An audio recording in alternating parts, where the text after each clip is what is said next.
Возвращаемся к новостям в нашем регионе. В школах Якутска начинается общешкольная акция, посвященная году патриотизма, объявленному в стране. Первую эстафетную палочку берет Саха-гимназия как победитель мониторинга участия школ по патриотическому воспитанию.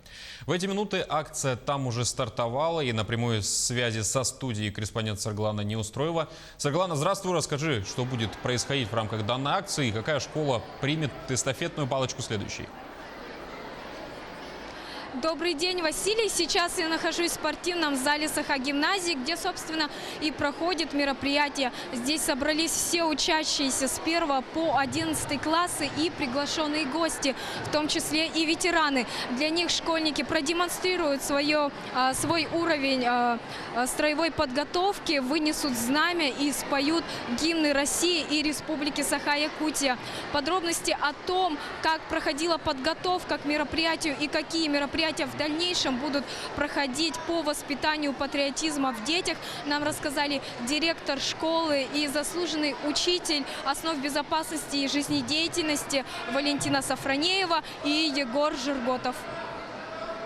В нашей гимназии объявляется год «Моя родословная, моя гордость». Каждый ребенок должен знать свою родословную. Значит, это связь поколений. Изучается не только семья, даже здесь же у нас дети со всей республики. Значит, и изучается наша республика. Дети, конечно, очень рады. Сегодня мы проводим с 1 по 11 класс в спортивном зале это мероприятие, и приглашены наши гости, начиная с управления образования, кончая управляющим Центрального округа.